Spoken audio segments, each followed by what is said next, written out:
Chris, just do a logistic, just playback. You guys can see the full screen, okay? Yes. All right.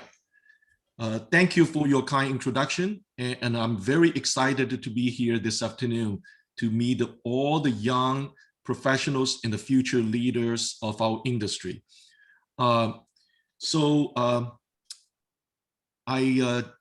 Actually, before I present, I would like to share the experience, how we come up with the topic.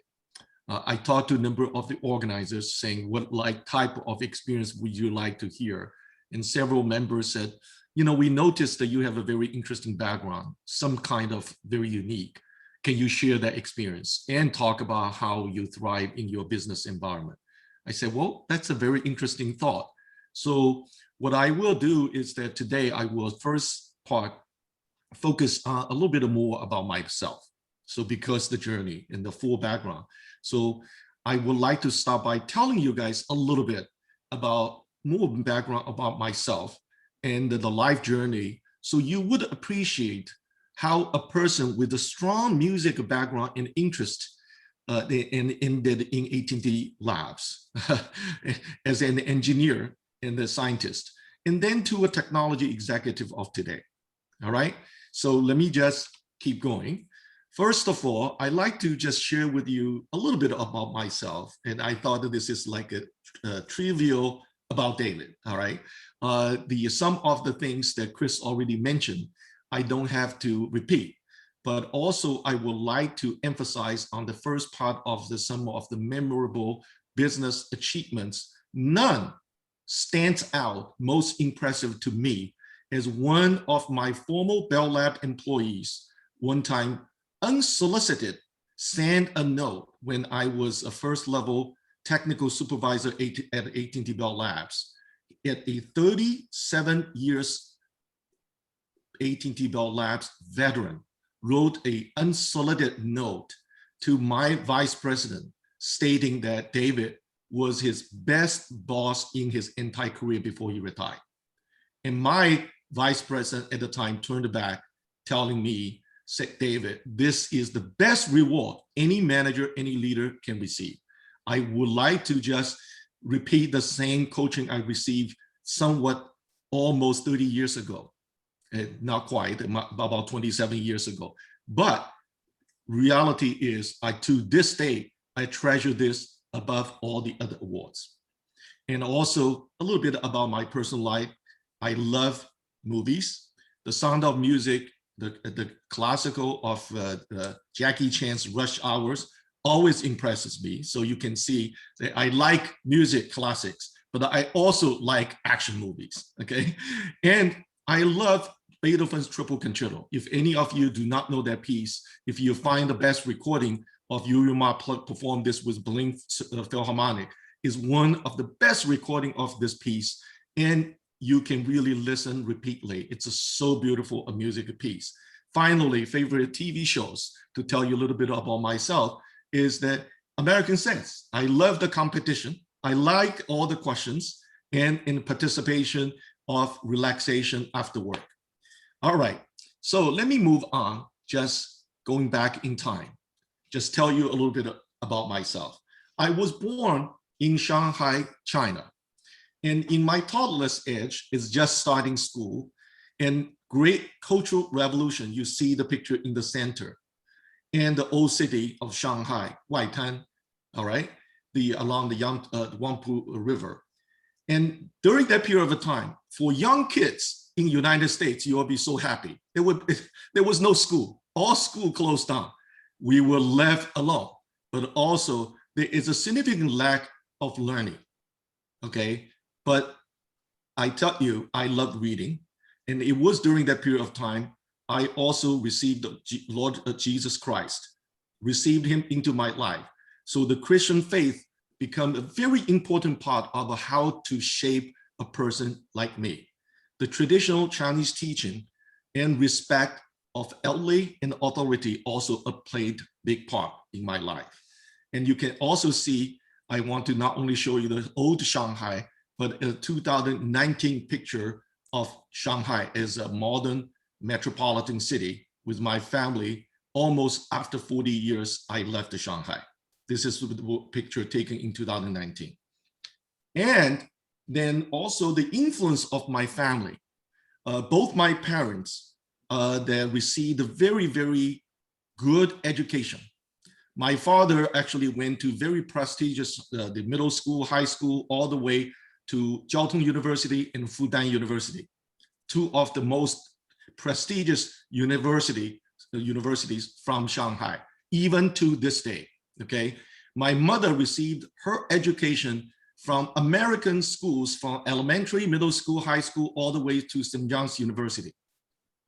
And she learned, both of them learned the music, even though my father was a businessman, got economic degrees and engineering, civil engineering degrees. Both of them received the music education from top musicians around the world, from Europe, Vienna, Italy, and Germany, all over the world, the best musicians, educated in UK, educated in United States. So this family influence to me is tremendous. Love through music, reading. I remember during the Cultural Revolution, there was not much book available to read. I went to my older cousins, borrowed their middle school and a high school textbook, and relentlessly pursue reading, anything I can find my ways to read. So love for music, reading, classics were imprinted into my bones. And also, because the tough environment I was in, it taught me that learning is a privilege and an opportunity, not an entitlement. And also learned how to value the opportunity. I reflect my experience now to teach my children to learn music and other disciplines. They felt this is the extra burden dad added to them. For my youth, I thrive for have that. I was very hungry for those learning opportunities. To give you some examples how the extreme learning conditions during that period of time is the hours of practice. I used to practice because there's no school, almost 6 to 8 hours a day. Now, if you ask the American kids today, this is unthinkable. Secondly, Shanghai happened to be in a very, very well-developed city. Yet, during that point of the time, the government does not supply Shanghai with winter heat, nor the summer air conditioning, because they are in the center part of the country. They're not north across Yangtze River or Qingling Mountain. So therefore you will get heat supplies, or you are not southern enough and you receive the air conditioning. So I still remember when I was practicing in really, really extreme temperature, I can have my sweat drop onto the floor to form water pot during the summertime.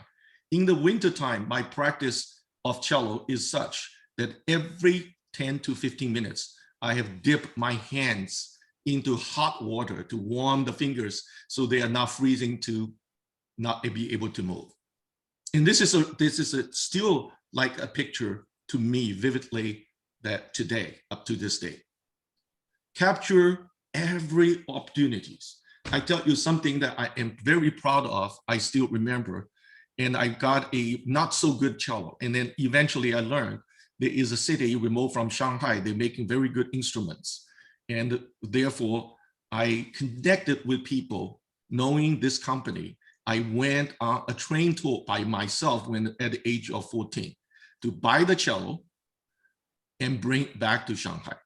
So this is the type of the background I was experienced. So let me keep moving on, all right? So thrive into universities. So I continued to learn. And when the universities reopened, I auditioned and got selected as one of the 2 cello students nationwide to be selected, admitted to world-renowned Shanghai Conservatory of Music. And you see some of picture there. And then in 1979, just 3 months after I went into Shanghai Conservatory of Music, the door opened for people to come into United States. My grandfather was already in United States. So I came with my mother and my younger brother. We came to United States. I began to apply for US schools and went to Kent State University, where they have very good math department and very good music department. And that was the reason I chose and went to Kent State University. And you can see the picture of what Kent State University is famous of, is the 1971 uprising against Vietnam War. And the Ohio National Guard actually opened fire and killed several students on site. It was a very, very famous incident. And for young people today, you may not even know, but you read American history, you will know that. All right, let's continue. My passion for music and cello continued. So I went on to study my cello with Dr. Moshe Amitai. To this day, I remember him, and in my fond memory, not only as my cello professor, but almost like my spiritual father, and take care of everything for me. He is such a wonderful gentleman.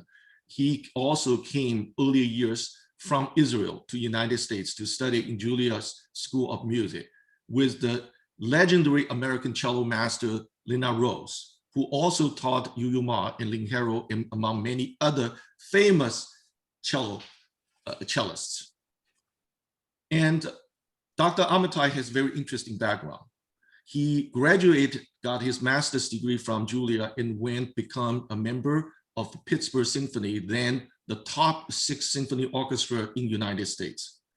And then he went back to Carnegie Mellon, studied while playing in the orchestra, received his PhD in physics, majoring acoustic.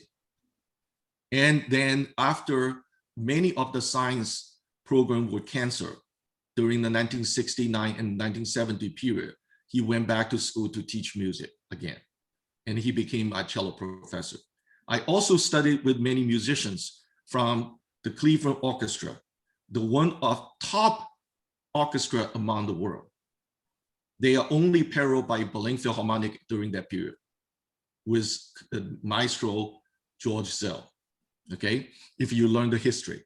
And then I also played as the principal cellist for the University Orchestra and the University Chamber Orchestra called Symphonia. And I also played in a professional symphony orchestra during my entire college years to earn the extra money to support myself. It's called Kenton Symphony Orchestra. All right, and here is enjoying my performance. And you can see that from left, that's my first freshman recital at the Kent State University with my mom. My mom is a concert pianist and a professor from Shanghai Conservatory, and taught in Cleveland Institute of Music when she came to the United States, and she still is alive, very, very resilient lady. She lives in New Jersey, and you can see in the left picture, that's the picture the university took for me when I was performing for the orchestra as a soloist on Dvorak Cello Concerto.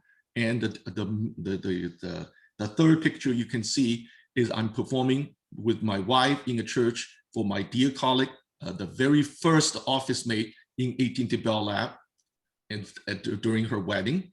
And the last one, going back in time also, as you can see that I was serving as the principal orchestra for the University Orchestra, performing at the Kent State University.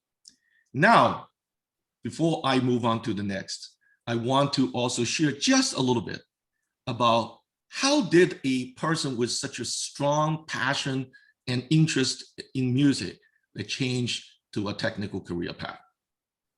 Well, that will take another 4 hours to tell you the whole story. So I'm going to cut it very, very short. I tell you the very simple reason. The very simple reason, it was entirely my Christian faith-based. I want to serve Jesus Christ in the church, but I found out my musician life and the performance schedule would not allow me to do so. Plus, I was also blessed with interests and talent to study math and science. I was always the school's top student in science and mathematics. So therefore, it was an easy decision for me to shift. Very, very tough, very, very hard. It's easy to reflect today than during that period of time. I almost interviewed every department in the university and prayed to my God to understand where I needed to go. and made that very, very tough decision. So the decision is over here. You can see that I joined AT&T Bell Labs in 1987 in New Jersey, starting as a member of technical staff. I was promoted in 1995 to be the technical manager. And in 1999, I became the division manager and also continue on and on. And on the bottom of the chart, it also tells you a little bit of the things that I have done during my career at AT&T Bell Laboratories, mainly in the software and network management areas, also championing the many things across AT&T, including software intellectual property, advanced operating system COE, and software usability COE, Center of Excellence, and the drive major AI and machine learning analytics across the AT&T operations. You can see the picture on to the right. This is the epitome of what AT&T represents. The control concept is duplicated everywhere. Even the NASA, the operations center, is based on the AT&T's concept of network operations center, what you see on this picture. And rule-based automation platforms and much more, what I have done in AT&T. And you can see that I did not skip steps. I actually have a long and a hard-fought battle to where I am today. All right. All right. So this is I'm going to center on the rest of them. Will go very fast. Here is really the main part of my story. Many people are interested. How do you really connect music to engineering? The very first is I tell you, musicians and scientists share something in common about the passion. What do you like to do?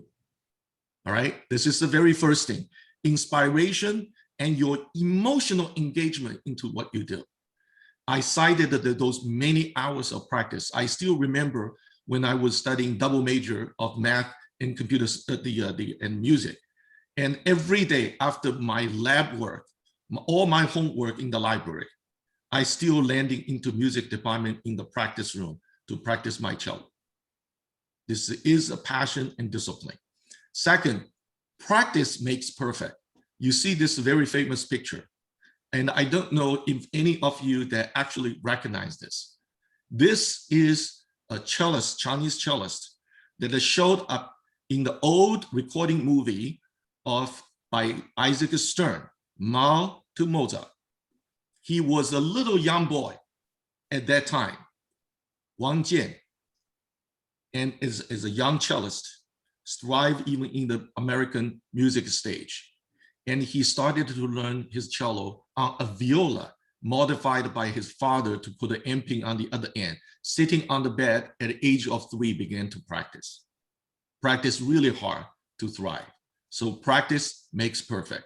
And this is the same thing you think about today's engineers. You have to learn, you have to practice.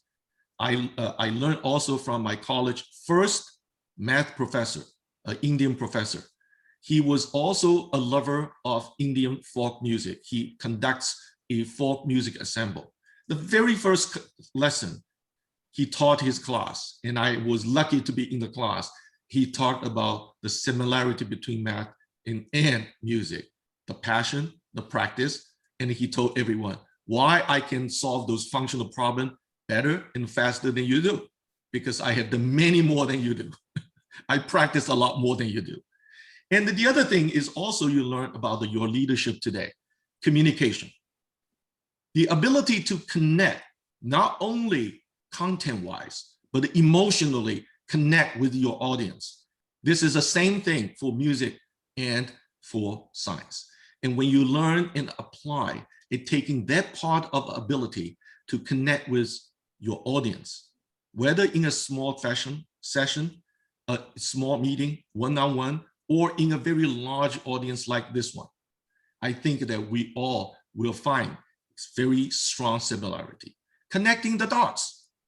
And I show some examples of music. When most of the people, you did not learn music, you will look at those notes, you get dizzy. Same thing about your mathematics formula. Today, if you show some of your complicated mathematics formula, lasted multiple pages to finish solving a problem. You show unlearned people from that discipline. People will feel they are really dizzied by it. But our discipline taught us from music and from mathematics, there are so much similarity. Your ability to go through each individual notes, each measure of notes, each phrase of notes, each section of notes, combined with the multiple sections across different parts of the orchestra, the instruments. That's the ability that clearly connects music and mathematics. And then form and structure. You think about computer scientists today, you have to design a solution, an architecture. And if you look at a music composition, how you put them together, it has forms, it has structures. And when you compose, it's not someone can hum a melody from their heart that forms the best music. You have taken music, the melody, the vision, the feeling of a harmony and instrumentation and orchestration of a great music masterpiece into form and structure, same way as you do your computer. And then collaboration and teamwork. This is so important. I attend a leader with distinction training orchestrated by Duke University. And they invited actually a maestro, brought in some musicians to demonstrate to all the leaders at AT&T that how the people needed to collaborate and least control by the conductor. A little bit pushing from the conductor, you derive the best team output. Finally, I want to share with you the learning from my music is no perfect performance. The story goes like this. George Zell, the then music director of Cleveland Symphony Orchestra, he always start his rehearsal allowing the orchestra to play an entire piece. Then he stopped the orchestra, raised his baton. He said, "Perfect. Let's start to work again." That means tell you, even the best, the world top orchestra in his ear, there's not even one performance is perfect. We always try to find better way to do. Isn't that is also the spirit of the engineering and drive the innovation and creativity to bring a better world to us. Okay, so finally, I would like to talk very fast on the next few charts. Some of the quick career planning advancement on the tips. Here is know what you want. I think this is very important. You want to become a leader. The first thing you needed to know is what you really want, you enjoy to do, you're passionate about it. Know your core strengths, what you are good at and what you may not be good at. It's equally important to avoid your shortcomings. Don't go into a job just because it pays more. It pays well. It gets you faster to somewhere, but you really know that is not your forte. Learn and grow. Continuous learning is very, very important. I personally felt I am still learning every day in my job. When I go to office in the morning, when I leave the office, one of the measures for my success is did I learn something new during that day? To this day of my career, after 33 and a half years at AT&T Bell Labs, starting my career, I still learn every day.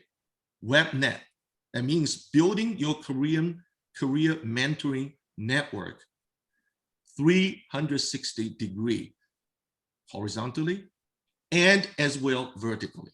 Most of the people seeking for mentorship only looking from the leaders ahead of them. You needed to do that.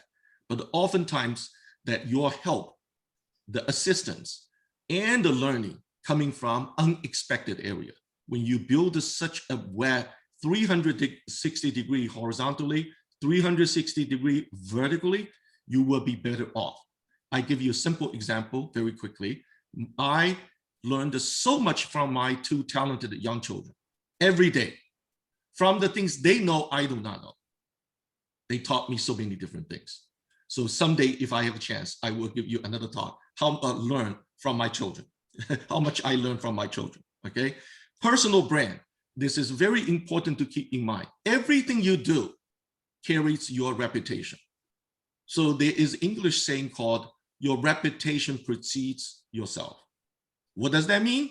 That every action counts, every word counts. Don't be loose on what you say, especially in a team environment. People will remember what you say, and people will remember who you are and how you act, how you rise against some difficult situation. Then finally, periodically review and assessment. And this is very, very important because that you have a goal, you set a priority, you drive it, and you want to constantly review, see how you are doing. And then the last two, I want to very quickly run some of the very basic things, leadership basic. The very first thing is that I'm sure that many of you know, and there are many books written on the concept that I outline here. Some of them, each line, you can find books, dozens of books written on the subject. So I do not intend to go into this, but to serve as a reminder, building on your character, who you are. This is very, very important as a leader. And also, you remember, sometimes people will say, oh, leadership is a talent, it's born with. Yes, there's certain truths to that. But also, as young professional, I want to let you know, leadership can be learned and could be cultivated, nurtured, and you needed to build upon it. And leadership is more than mathematics and science, okay? And later, second half, I will talk a little bit more. Innovation needs to be a core DNA for all future leaders. I cannot imagine today in the world, any business leader, they do not carry that trend and that DNA, innovation. Then the last part is leadership must. The emotional quotient is equally important than your intelligence quotient, IQ. Okay, your EQ is equally important. And one of which is your softer skill about empathy. Why empathy is so important? We know in the leadership, we learn in the workplace, oftentimes we say, seek to understand. That means you have to listen. Well, if you don't have empathy, it will be very difficult for someone to keep an open eye and open ear. I learned from an industry leader that they talk about empathy, give a definition better than the dictionary. The definition of empathy I love to quote is the following. You see with others' eyes, you hear with others' ears, you feel with others' heart. And that is the part of the emotional connection you build and will make you an outstanding, unique leader above other people. And finally, is a very simple one, to be appreciative for team contribution and acknowledge and thank team. You do not know when you are a leader, your simple word of thank you and a big smile, it makes so much difference on many other people. You do not even realize. I learned from my lessons.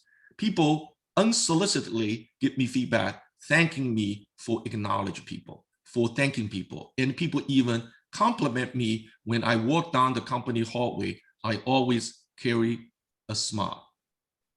A different day, if I have time, I will share you how do I keep my smile during a very challenging corporate life, very stressful corporate life, but I still keep smiling. But that's another day, all right? But it is very important to keep your smile and be sincere in thanking your people.